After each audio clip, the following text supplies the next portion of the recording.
Hey everybody out there, this is Seto. I'm with my friend Will today, who got second place at Locals with his Felgrand deck. Surprisingly. I know. So without further ado, I'll let Will take over.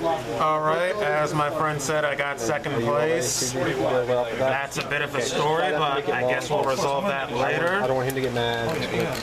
So I went in with Felgrand. It's 43 cards. It's a pretty strong deck. You sometimes get weird openings, but as long as you open playable, you're going to win. Unless you get hit with hardcore side deck cards.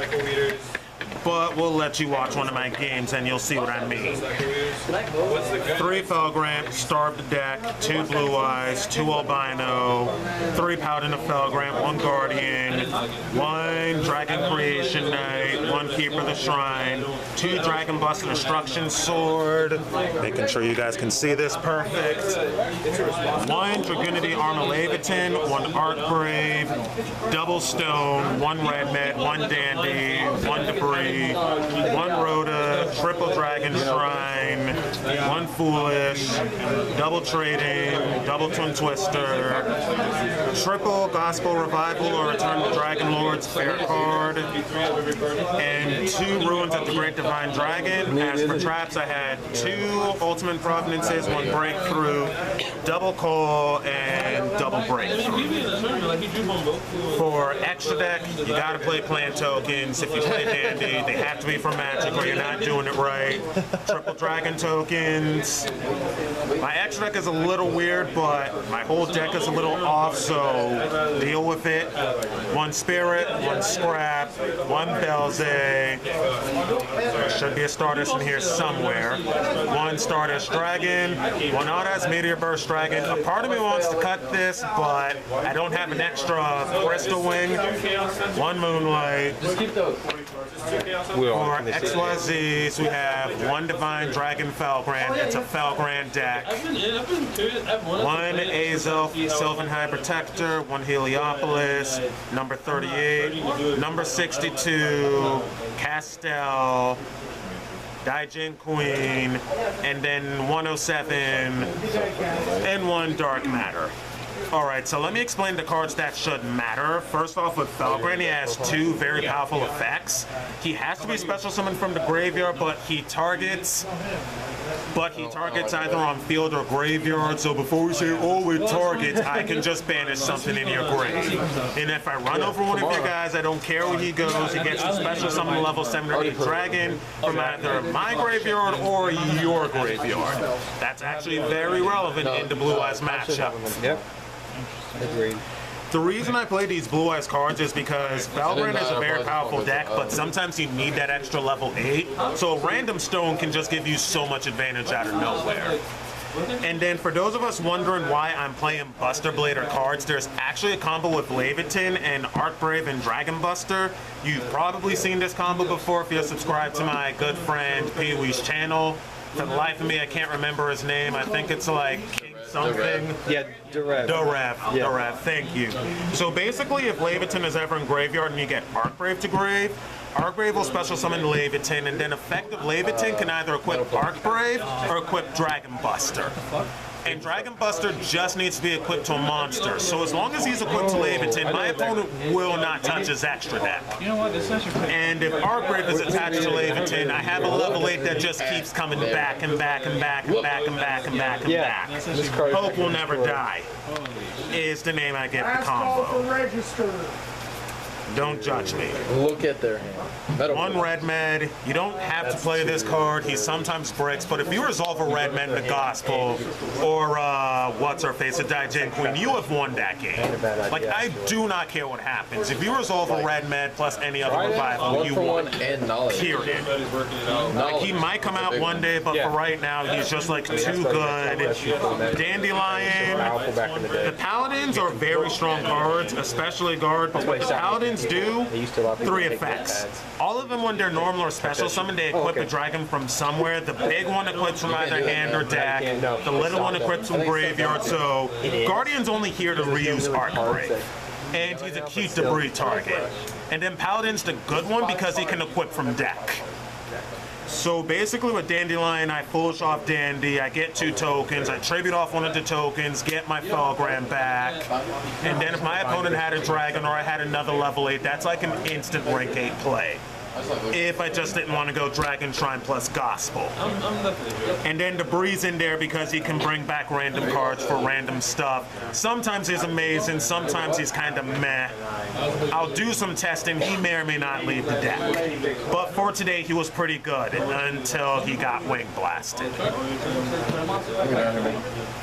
Gospel is pretty obvious. Rhoda for the 1 target. For these 4, my deck is graveyard.deck, so more Foolish Burial, more winning. I shouldn't have to explain this. You know what Gospel is, or Return of the Dragon Lords. Great card. But since Return of the Dragon Lords can bring back Felgrand, it's a little better for me than Blue Eyes. Just a little bit. True. Now this card is very powerful. I would not recommend more than 2 unless you want to do a stun variant. It has 3 simple effects. If I control level 7 or 8 and my opponent has not gotten rid of it by the time they're finished special summoning, their effects are negated. Outside of a Corinne, there's not much they're going to do. Effect number 2, I can send 1 face-up card I control, spit a dragon token in its place. If this is ever engraved, I pitch a big guy, put this back in my hand. That's a number combo with the Paladins. I normal summon one of them, equip somebody, send it to the graveyard, get a dragon token, and special summon either that dragon or a Felgrand in graveyard, and just go off. I was main decking 1-for-1 because I liked the interaction that it did, but I decided to main Phoenix Wing because I got sick and tired of getting hit with random floodgates and never seeing my outs. So it was an out for you as well as stacking your opponent. Okay. So it was an out for me, it stacked back cards from my opponent's deck, and it still put random dragons in grave. Gotcha. And then double Ultimate Providence, it's the same thing as Phoenix Wing, it's just the fact that most decks, if they see a counter trap, they're just going to lose. So, is there a reason why you chose that over like Solemn Strikes or anything like that? Because I know. Long story short, Solemn Strike is a very great card, but again, my deck is graveyard.deck, and there are times where you have a bunch of dragons in hand, and if you had any it's a discarding outlet, so that's what it is. You'd win. So that's why. So yeah, discard outlet. I got you now. That's why you run the 3 dragon shrines and the foolish. Foolish. Just get dragons in grave. Now, before someone asks why I don't run Dragon's Ravine, running 2 field spells and 2 terraforming to accomplish something I could have done with 2 to 3 dragon shrines, which I should be running. Plus, that could be a 2 discard outlet too. Yeah, it just didn't make any sense. Understood. And if for whatever reason, if it's dead, Ultimate Providence is a card, right? Exactly. Just checking. Double Call the Haunted. I might bump this up to 3 if I get rid of Red Med, but since Red Med has just been winning me games I shouldn't have been winning, I'll stick with 2. It's Red. And then double Breakthrough Skill because I get double usage, and I'm not dealing with Dark Law. I'm not dealing with Dark Law. I'm not dealing with Vortex Dragon. No. And against bad Blue Eyes players, you can actually trick them by banishing this to target. And if they're bad, they'll just sling into another monster, and it's like, okay, that's what you get for being bad. And if they're smart, then you can just activate your other graveyard effects. Now, time to explain certain cards in the extra deck. I can actually go into this a lot. I actually forgot to go into my side deck, but I'm just going to tell you right now, there is 3 Spirit Reapers, so if I'm ever in a Blue Eyes matchup and I see this, I'm normally banishing Spirit unless I have a bunch of spells in hand. Gotcha. Scrap Dragon just because some of my cards want to get blown up or they can come back. Good card. He is literally because Dragon Buster is a dark. And you have the possibility of going into him very easily. He could easily become Omega, but if for whatever reason you don't get access to Omega, you can play this. He's a throwaway level 8 to rank away with. So he's not bad. And then Stardust is just because, for some reason, they always have the extra Dark Hole. Especially when they side deck it in. Moonlight Rose. Oh, they can't see it over there, man.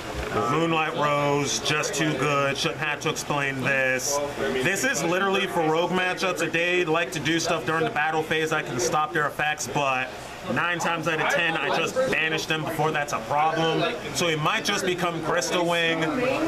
You almost ready with this, CG? Okay. And then, as I said, Felgrand negate stuff. Heliopolis is also another great card for me because I can just discard, pitch a bunch of dragons, trigger effects, yada yada. Oh, and I contribute off Dandelion tokens, so that's pretty nice. He stacks cards. Great cards. Sometimes I deliberately call something wrong just to bury something.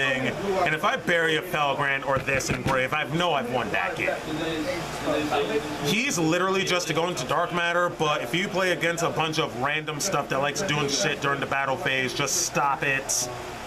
If I find room, I might tech in a Cypher, but the reason you don't see him in the extra deck right now, 9 out of 10 problem XYZs, I'm just going to kick them out of my game. I will just get you out of my game and not care. Okay. And then number 62, if I ever see somebody who's too big, Run him over. run him over. Everything else should be self-explanatory. All right. Well, thank you very much, Will, man. And until next time, guys, take care. Have fun dueling. Good luck dueling. I do apologize for the glare down here. There's not much we could have done. Oh, and before you go, Oh, yeah.